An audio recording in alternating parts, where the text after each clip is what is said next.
à toutes et à tous. Merci à Jean-Philippe Florian d'être avec nous aujourd'hui au Tennis Club du Havre pour le tournoi de tennis sur l'Open du Havre. On va donc L'Open 76 diapason du 76, Havre. exactement, Open 76 diapason du Havre. On va pouvoir te poser quelques questions sur le tennis sur le malentendant, ta présence ici, et puis ton rôle au sein de la fédération. Voilà, qu'est-ce que tu y fais, qu'est-ce que tu apportes là-bas, et quelles sont les perspectives à venir de cette discipline. Donc on retrouve Christophe encore une fois à mes côtés. Super. Donc est-ce que tu peux pour l'instant te présenter un petit peu, nous dire un petit peu qui tu es Ok. Alors, Jean-Philippe Florian, je suis un ancien joueur de Coupe Davis, de l'équipe de France, on appelle ça la grande époque en général, parce que c'est l'époque de Yannick Noah, Henri Lecomte, Guy Forget, et puis Santoro, Budge, Pioline. Donc ça, j'ai joué pendant 14 ans au tennis professionnel, j'étais 30e mondial, donc c'était une époque de ma vie où j'ai connu la haute performance et puis l'optimisation de la performance. Ça explique après mon rôle sur le haut niveau que m'a demandé le président de la fédération Gilles Moreton et Nicolas Escudé dans le DTN, qui m'ont demandé de proposer ce rôle dans le paratennis qui est sur la direction technique nationale, c'est-à-dire la performance.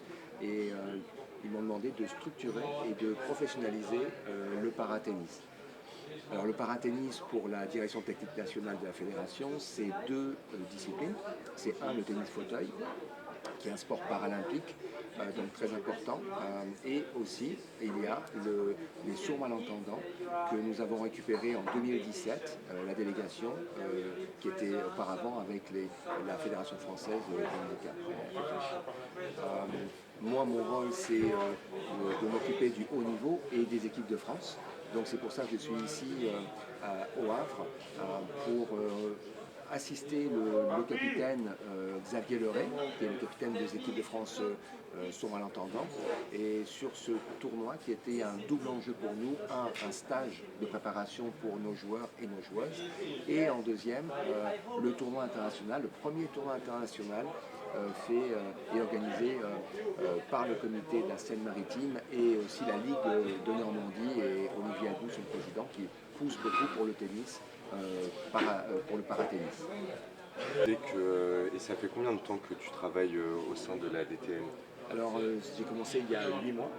Et depuis 8 mois, il y a beaucoup de choses qui sont développées. J'ai la chance de collaborer avec un grand monsieur qui s'appelle Patrick Lavazui.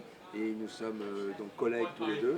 Et j'ai bénéficié de son expérience parce qu'il a été 18 ans le directeur du Pôle France de Poitiers, qui a sorti 85% des joueurs français, Tsonga et tous les grands joueurs d'aujourd'hui sont sortis pratiquement tous de Poitiers, et c'était sous la direction de Patrick Lavazui. Donc on a une grande expérience tous les deux et ça amène des choses intéressantes sur le paratennis, notamment le tennis fauteuil qui a été très poussé depuis mon arrivée en fait à la DTN. Okay. Tu nous as parlé donc de ta carrière professionnelle quand tu étais plus jeune. Qu'est-ce qui t'a poussé toi à te diriger vers le paratennis et pas tout simplement vers le tennis qui a été ta pratique courante? En fait, déjà, j'ai travaillé pour différentes fédérations, dont la Fédération internationale pendant 9 ans. Et en fait, ma spécificité, c'est l'optimisation de la performance. Donc faire toujours mieux, aller plus haut, plus haut, plus haut. Et que ce soit dans n'importe quelle discipline, en tennis, je vais optimiser les performances. Donc je le fais aussi avec les enfants. Mais je peux le faire aussi avec le très haut niveau valide, puisque j'ai entraîné et coaché aussi des conseillers des fédérations, des DTN sur le très haut niveau, mais aussi, que ce soit pour le tennis en fauteuil ou le tennis sur malentendant, c'est toujours la même chose, c'est optimiser une performance, faire toujours mieux, aller chercher des médailles, et donc c'est la même chose, les mêmes principes, les mêmes concepts qui se reproduisent. En fait. Tu pourrais nous donner, nous indiquer ce qu'est la journée type d'un dirigeant, enfin d'un représentant dans une fédération? Alors, représentant, moi je suis plutôt je suis employé, donc ma journée type, ça va être, on commence avec les joueurs en fauteuil, parce que j'ai été aussi, je suis entraîneur du Pôle France Tennis Fauteuil depuis le début de l'année, depuis le 2 janvier 2023. Et donc je vais sur le cours avec mes joueurs. À partir de 8, ça commence à 8 heures. Et ces joueurs, il faut savoir qu'ils s'entraînent 5h30, les joueurs du Pôle France, 5h30 par jour sur le terrain. Ils ont 2 heures de physique par jour et ils ont aussi 1 heure de média training ou de optimisation de la performance, qu'on appelle l'entraînement invisible, qui peut être la préparation mentale, ça peut être la communication, média training, ça peut être donc différentes choses qui optimisent leur performance. Comprendre une programmation, une périodisation, en tout cas faire mieux que ce qu'ils font. Alors mes joueurs, ça peut être aussi les faire jouer à 4 heures du matin pour doper des petites opérations de commando. Donc ils sont assez surpris. Tout le monde est surpris, mais à 4 heures du matin, il n'y a pas de tricherie, on est là et puis on se donne et puis ça permet d'apprendre et puis d'être professionnel, ce qu'on me demande d'apprendre à ces joueurs. Il y a moins de monde sur la route le matin pour venir à 4h qu'à 10h, donc c'est plus facile. C'est clair, et puis il faut savoir que au CNE, Centre national d'entraînement, qui se trouve à côté de Roland-Garros, on a des conditions qui sont extraordinaires, des conditions d'entraînement formidables. C'est vrai que c'est dans ces conditions, on ne peut qu'exploiter des facilités, donc c'est génial. Par exemple, les joueurs vont aussi beaucoup dans la salle hypoxie, qui est une salle où on s'entraîne en altitude. Donc on les met à 3000 mètres, on leur fait un droite-gauche, droite-gauche. Donc pour les joueurs en fauteuil, ils partent à droite-gauche avec leur fauteuil, ils roulent, ils tapent des balles. Et c'est comme s'ils étaient, on reproduit le manque d'oxygène à 3000 mètres. Pareil pour les joueurs sourds qui font ça aussi quand ils viennent au CNE, on les entraîne aussi en altitude. Et puis on a des choses comme ça qui sont assez intéressantes, des outils extraordinaires d'optimisation qui sont par exemple vision périphérique.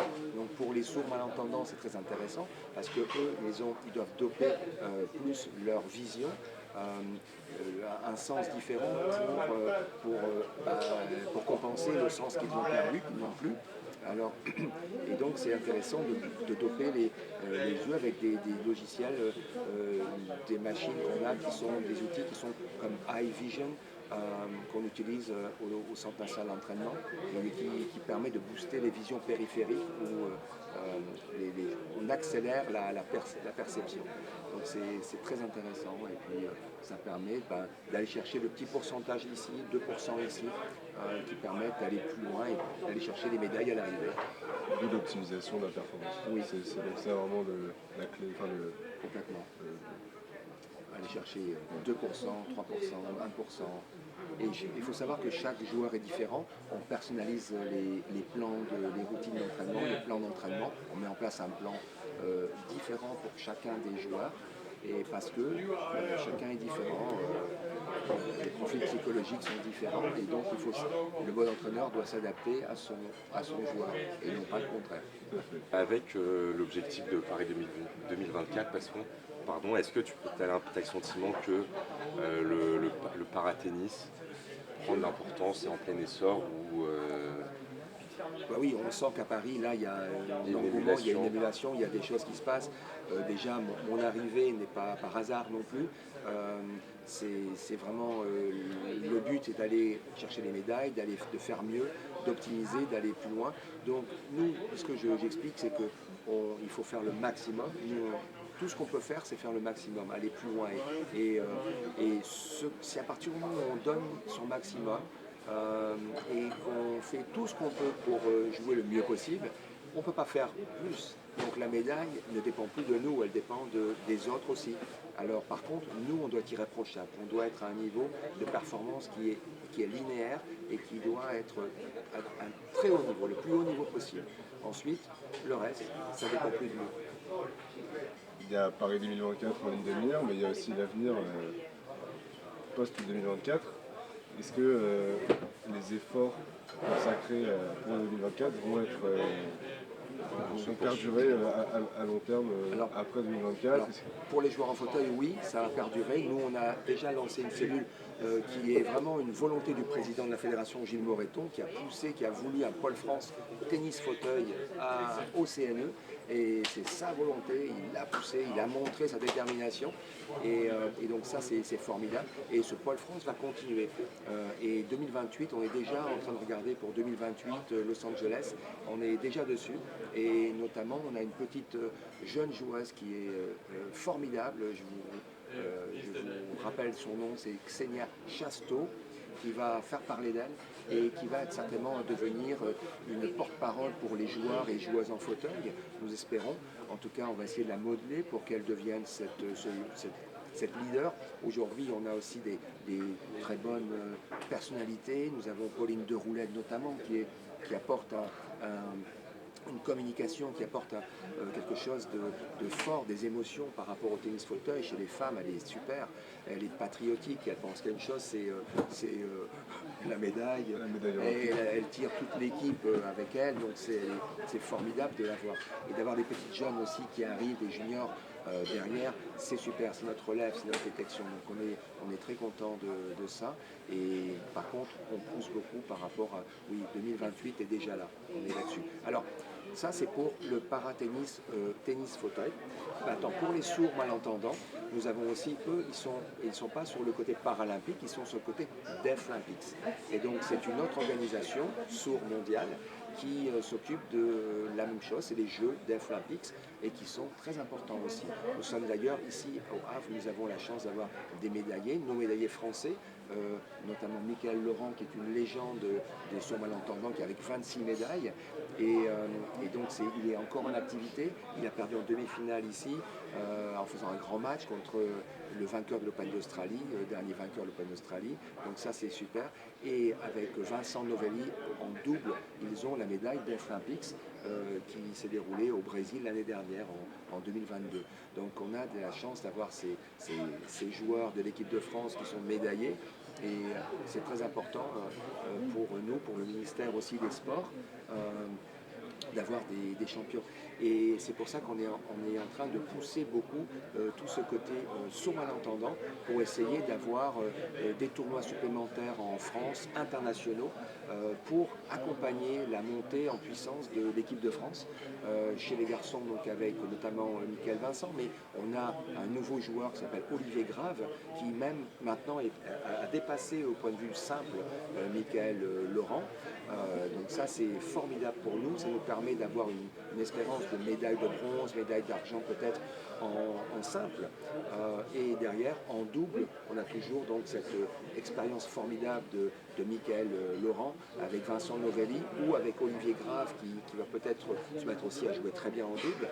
Donc ce sont des espérances fortes que l'on a et on aimerait bien accompagner. Donc moi j'ai déjà mis un plan un programme, un plan pour arriver à intégrer différents tournois internationaux en France, le même que celui-ci, ce magnifique tournoi qu'on a eu ici, 76 diapasons du Havre, et en reproduire 2 ou 3 de plus, intégrer Roland Garros comme le fait l'Open d'Australie et mettre le premier tournoi sourd malentendant à Roland Garros si on arrive à le faire passer, et ça ce serait formidable et ça accompagnerait cette montée en puissance des joueurs sourds malentendants et qu'on est en train de bien structurer avec la DTN. D'ailleurs le DTN Nicolas Escudé me l'a dit, il m'a dit Jean-Philippe, on y va, il nous faut des médailles, vas-y pousse les médailles des sourds malentendants, sont aussi importantes que les joueurs en fauteuil, alors vas-y pousse, on y va. Dès cette année, le projet pour Roland Garros d'intégrer alors, on espère pouvoir l'intégrer cette année. Amélie Mauresmo va être celle qui va nous dire si c'est possible ou pas. Si c'est possible, ce sera certainement le samedi 10, c'est-à-dire le samedi de la finale femme. Ce serait formidable. C'est pas facile parce qu'on est à 3 mois d'événement, donc c'est jamais facile d'intégrer ça comme ça. Il faut faire les choses bien. Roland Garros, c'est quand même un grand nom, donc on ne peut pas faire les choses moyennes. Alors il y a tout ça à prendre en compte, mais on espère bien mettre un pied cette année déjà pour pouvoir lancer dès l'année prochaine le même concept avec l'Open d'Australie, Roland-Garros, des grands chelems qui font les mêmes choses, qu'on soit à l'identique. Et ça serait déjà un grand pas vers ensuite créer cette dynamique autour des 4 grands chelems, forcément, qui va arriver à un moment chez les sourds malentendants. Tu parlais justement de la volonté que les disciplines se faisaient de plus en plus connaître, qu'il y avait une certaine démocratisation. Et quelle est la politique fédérale mise en place justement pour démocratiser ces différentes disciplines? Est-ce que par exemple l'organisation de tournois en France permet de faire connaître les différentes disciplines, de permettre à des enfants de s'inscrire? Alors, en France, alors toujours encore une fois, il faut bien différencier. Il y a tennis fauteuil et sourds malentendants. Chez les tennis fauteuil, tout est bien organisé déjà. Il y a des compétitions partout. On essaie d'aller encore plus loin. Il y a 250 compétiteurs en France qui font des tournois régulièrement. Et chez le très haut niveau dont je m'occupe, chez l'équipe de France hommes et femmes, et avec un groupe, on appelle ça le groupe France, et on intègre environ 7 hommes et environ 5 femmes, 6 femmes. Donc ça fait un groupe France Voilà. de 12 personnes. Exact, à peu près. On essaie d'intégrer aussi quelques espoirs, faire monter le niveau, c'est ça l'intérêt. Donc pour eux, c'est bien organisé. On essaie de faire venir tout le monde, de faire une cohésion de groupe, de monter ce groupe France. Et d'ailleurs actuellement à Bolton, à côté de Manchester en Angleterre, il y a 2 tournois anglais et tout un groupe de joueurs, de joueuses et d'encadrants de la fédération qui s'occupe de tout le monde. On essaie de faire cette cohésion de groupe et de monter cette cohésion de groupe pour avoir vraiment un groupe soudé, fort, pour arriver à Paris prêt. Et pour les sourds et les malentendants? Alors pour les sourds malentendants, là on est encore un petit peu au balbutiement. Nous on a sur l'équipe de France une équipe de France assez intéressante avec environ une douzaine de joueurs qui ont été sélectionnés cette semaine par Xavier Leray qui est le capitaine formidable, qui a donné une impulsion formidable aux sourds malentendants.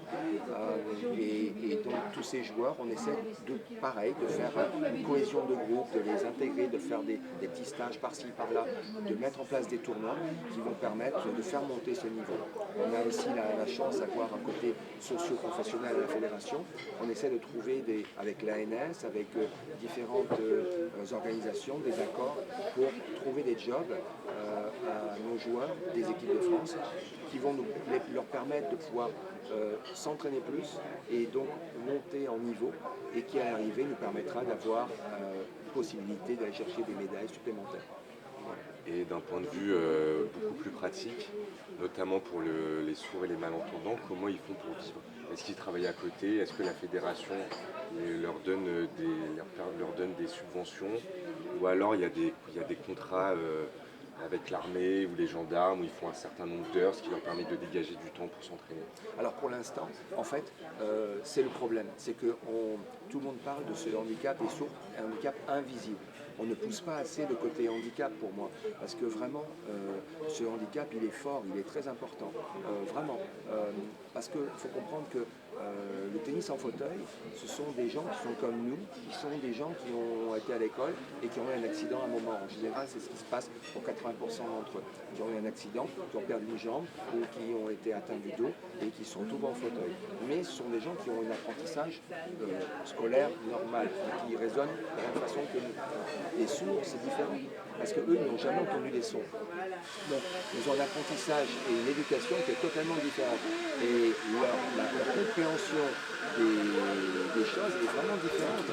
Et il faut vraiment le comprendre. Il y a une différence, il y a un différent niveau de handicap, bien sûr. Mais, en gros, il faut vraiment comprendre que c'est un handicap qui est très lourd, vraiment lourd. Et ça nécessite un accompagnement souvent. Et ils ont des problèmes de compréhension, donc il faut parler doucement. Il faut savoir qu'ils comprennent ce qu'ils lisent sur les lèvres. Donc s'il y a une barbe, ils n'arrivent plus à lire sur les lèvres, donc la compréhension va diminuer encore. Et ça nécessite la langue des signes ne suffit pas pour comprendre. Entre eux, ils peuvent arriver à se comprendre avec la langue des signes, mais avec nous, les valides, c'est beaucoup plus compliqué. Et il faut savoir qu'ils ont une compréhension entre 60 et 80% des choses qu'on dit. Donc il faut répéter, il y a un vrai handicap qui est lourd. Et ça, je le pousse parce que il faut pas le prendre à la légère. C'est pas un handicap invisible. Souvent on dit ils peuvent jouer avec les valides. Oui, ils peuvent jouer au tennis avec les valides, mais ils ne peuvent pas être aussi bons parce que déjà quand on est sur le court, ils ont un sens en moins. Donc la balle liftée, le faux rebond, la balle boisée qui va rebondir, ils n'ont pas ces repères-là. Je l'ai vécu moi quand j'ai joué à Flushing Meadows, mon premier tournoi à Flushing Meadows, en fait, quand on a changé de site, en fait, on est tombé la première année avec la Guardia, avec les 747 qui décollaient juste de l'autre côté de la rue. Et je me suis retrouvé, je me souviens, jouer McEnroe, et il y avait les 747 qui décollaient toutes les 90 secondes. Mais ils passaient là, juste là. Et impossible d'entendre, voilà, et impossible d'attendre, parce ça aurait duré 10 heures le match. Et donc il fallait jouer avec les 747, donc on n'entendait rien du tout. Et donc on jouait, mais donc on était, la différence c'est que vraiment, entre frapper la balle ici et ici, il nous manquait le sens. Et on s'est rendu compte à ce moment-là à quel point le sens de l'écoute était important. Et donc ça, c'est ce qu'ils, eux, doivent gérer chaque jour quand ils sont sur le court. Donc c'est un vrai handicap différent. Donc leur faire leur propre circuit, pour moi, c'est ce qu'il faut faire. Et on est en train de le pousser. Et plus ils vont jouer entre eux, on sent aussi que c'est une communauté qui est très soudée parce qu'ils ne sont pas beaucoup au haut niveau. Par contre, il y a environ 8% de la population, il y a beaucoup de personnes, beaucoup plus que ce qu'on croit, qui sont sourds malentendants en France et qui ne disent pas parce que on ne veut pas pousser ce handicap, ils ne veulent pas pousser. Mais en fait, pour les hauts niveaux, pour nous, il faut en parler, il faut dire qu'il y a une différence, il faut dire que c'est difficile. Il y a un apprentissage pour vous, toutes les personnes qui travaillent avec. Est-ce qu'il y a un apprentissage de la langue des signes ou ça se fait un petit peu Alors, au compte-goutte et sur le terrain et puis on discute un peu comme on peut? Bon, alors quelquefois, c'est vrai que c'est un apprentissage qui est, quand on est avec l'équipe de France, qui se fait un peu sur le terrain. Mais c'est vrai que moi j'ai tendance à chercher la performance, à chercher la communication. Donc quelquefois je les engueule, mes équipes, les joueurs de l'équipe de France, je leur dis mais oui, et pourquoi pas. Et je leur dis je veux que vous fassiez vous parliez avec la langue des signes entre vous. Ils me disent mais pourquoi certains n'ont pas appris, ils ne connaissent pas la langue des signes. Et je leur dis parce que c'est pas avec votre tennis, parce qu'ils sont à un niveau un peu moins fort que les joueurs valides. Donc c'est pas Gasquet non plus. Mais ils sont très bons joueurs, mais pas à un niveau de Roland Garros. Donc c'est pas avec votre tennis que vous allez faire venir les médias. Mais par contre, si vous montrez votre différence, là ça devient intéressant. Voilà. Donc bon, quelquefois je les engueule comme ça, gentiment bien sûr. Et Xavier Leray nous expliquait justement que souvent les personnes sourdes et malentendantes avaient vécu certains traumatismes sociaux et ils mettaient un certain temps à développer une forme de relation de confiance avec les gens. Et donc comment ça s'est passé pour toi justement d'arriver dans leur, entre guillemets, dans leur univers, leur distiller des conseils et qui t'écoutent et qui pensent que entre guillemets tu prêches la bonne parole et c'est pour leur bien? Je pense que personnellement, je suis curieux et bienveillant au départ, donc c'est ce qu'il faut avoir. Mais d'un côté, moi, ce que je recherche, ce que me demande mon DTN, c'est les médailles. Donc je cherche la performance. Donc je ne suis pas quelqu'un de gentil sur le court. Je suis peut-être gentil quand je leur parle, mais quand on est sur le court, il n'y a plus personne qui... c'est la performance, c'est on tape plus fort, on tape près des lignes et on repousse l'adversaire. Et le reste ne m'intéresse pas. Donc s'ils sont sur le court avec moi, c'est qu'ils sont là pour faire mieux et pour se donner au maximum. Et c'est tout ce que je vois en fait. Donc le reste, je ne vois pas le handicap. Je ne vois que faire mieux, vas-y, tape plus fort. Et c'est vrai qu'il y a eu des situations un peu comiques où les joueurs, au début, quand on se côtoyait, ils croyaient que j'étais gentil. Oui, je suis gentil quand je leur parle, hors du cours. Mais sur le cours, ils me voyaient énervé, ouais, frappe plus fort, vas-y, ouais. Et il était un peu choqué, mais Il il était pensait que, surpris. surpris, il pensait que je plaisantais, mais pas du tout, je plaisante pas du tout. Putain, plaisant. Et c'est vrai que c'est l'exigence du haut niveau aussi. On n'est Exactement. pas là pour. Non, Tu as dû être habitué à ça en tant que joueur aussi, Bien mais tu sûr. essaies bien sûr. de transférer. Exactement. Chaque Cet frappe apprentissage. doit faire mal. Et chaque frappe. Est-ce que tu as une dernière chose à nous dire que tu aimerais expliquer à nos auditeurs ou voilà, Bah, un je message pense que le message, c'est que vraiment, on essaie tous de parler, on parle tous d'inclusion, on parle tous de handicap, que c'est important d'inclure et sensibiliser. Donc nous, c'est ce qu'on essaye de faire. Mais c'est vrai qu'on est toujours un peu gauche, pâteau, on ne sait pas trop comment s'y prendre quelquefois avec les personnes qui sont en situation de handicap. Il faut pas ce sont des personnes qui sont comme nous en fait.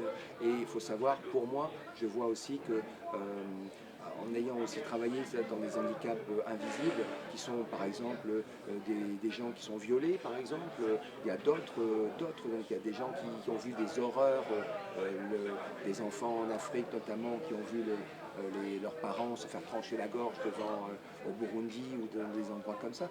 Donc ce sont des handicaps qui sont traumatisants au point de vue émotionnel. moral. Et donc je pense qu'on est tous un peu handicapés par des traumatismes qui sont très forts en nous, des cicatrices qui restent.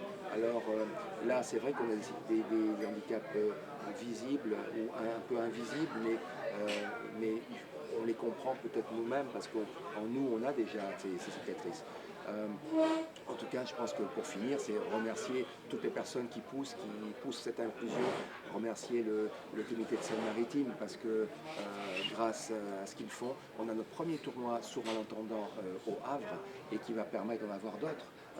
Pour la communauté sourd malentendante, c'est formidable. Ça va nous permettre de faire beaucoup mieux. Merci à Olivier Albou, le président de la Normandie, parce que grâce à son support, ça permet d'avoir un futur pour ces joueurs sourds malentendants. Pour moi, pour la DTN, donc c'est formidable. Grâce à ça, on va pouvoir s'appuyer, on va pouvoir aller chercher plus loin, aller chercher d'autres présidents, d'autres ligues qui vont nous permettre de réaliser des tournois. Vous avez vu l'impact que ça a, vous avez vu le succès que ce tournoi a, le public, les médias, les élus, les bénévoles et les joueurs internationaux sont tous venus, ils sont là, les meilleurs mondiaux. Donc c'est une grande réussite. Ça prouve qu'il y a un grand intérêt dans ce tennis sourd malentendant et qu'on peut aller chercher encore plus loin. On peut aller chercher. Et les médailles, n'oublions pas les médailles en Crète en fin d'année, septembre. Nous avons ce rendez-vous cette année, en 2023, des sourds malentendants, d'aller chercher des médailles. Donc nous avons donc cette belle équipe, Olivier Grave, Mickaël Laurent, Maxime Sanchez et Vincent Novelli. Chez les garçons, chez les filles aussi, on a quelques joueuses qui peuvent nous apporter des médailles beaucoup plus en double. Et donc on est concentré là-dessus. Merci à Xavier Leray pour le temps qu'il passe. Et c'est formidable aussi. Merci à la commission fédérale paratennis qui nous appuie. Et Philippe Leroux qui est là d'ailleurs, le président. Ça c'est des personnalités qui nous permettent d'avancer et d'aller chercher toujours la performance plus loin. Un grand merci à toi en tout cas d'être venu nous voir, nous rendre visite ici. C'était top, franchement, très intéressant, j'ai appris plein de choses. Christophe, C'est pareil, ça nous a permis et au plus grand nombre de mieux comprendre la discipline, de mieux comprendre les enjeux des différentes disciplines, de mieux comprendre leur handicap. Et je pense que c'est essentiel aussi pour l'ensemble des personnes, parce que c'est vrai qu'il y a très souvent un déficit de communication entre malheureusement les valides et les personnes handicapées. On a beaucoup de difficultés à se mettre à leur place parce qu'on ne dit pas leur handicap. Donc merci beaucoup Jean-Philippe. Merci à vous d'être venu, et puis en espérant se revoir sur d'autres tournois, sur d'autres événements, et on va pas reparler à nos auditeurs devant la caméra.